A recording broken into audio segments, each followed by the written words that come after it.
Happy New Year, Polyphonic. I am doing something I haven't done in a long time. I am starting my new year off by playing a small town concert. I'm in the town of Morton, Illinois, which is right next to Peoria. I'll be returning to Peoria in February to play with the symphony there. But in the meantime, we thought it might be nice to do a concert about a month in advance, which is a solo recital. And what I want you to remember is that sometimes as emerging artists, you're always dreaming about the big stages, but I don't want you to forget the value in the small town concerts. In my book, Emerge Already, I actually talk about it because I think it's a crucial part of your development. In small towns, you have a warm audience that tends to be a little more forgiving than the ones you might find in the seats at the Chicago Symphony, say, but they're excited to see you and they're very curious about what you have to do.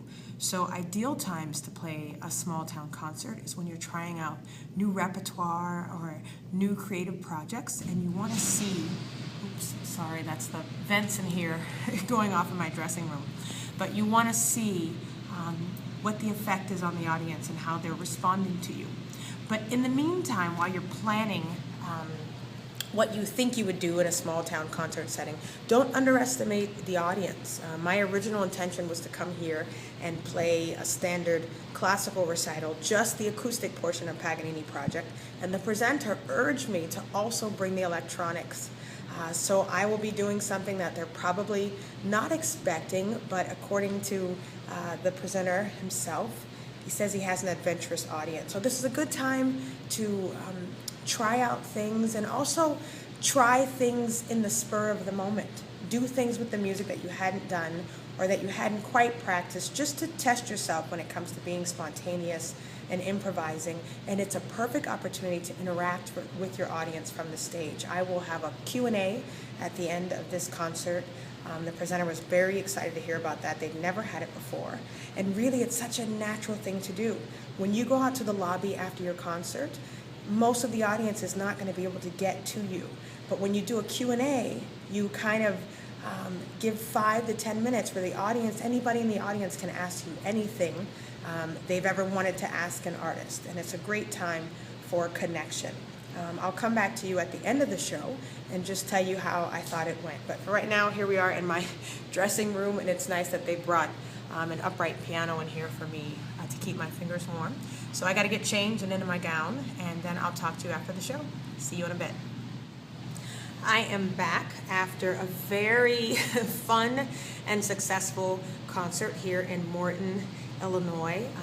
After the first half, the audience was very responsive throughout the entire first half, and so I was playing all classical music, classical contemporary music, Rachmaninoff, Nijinsky, Liszt, and Fazil Say, which is a part of my Paganini project, excuse me.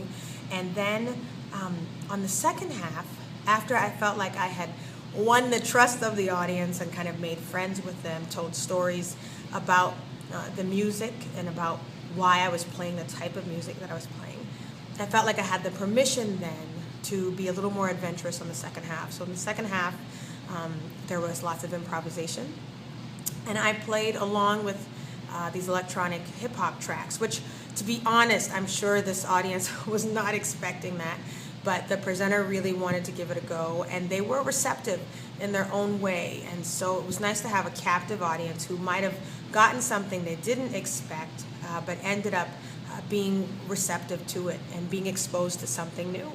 I even played a piece with African drums, with a track of African drums, and I just met an audience member who lived in Nigeria and knew the African drumming ensemble that I was playing along with. So never underestimate the power and the potential and the opportunities within a small town concert.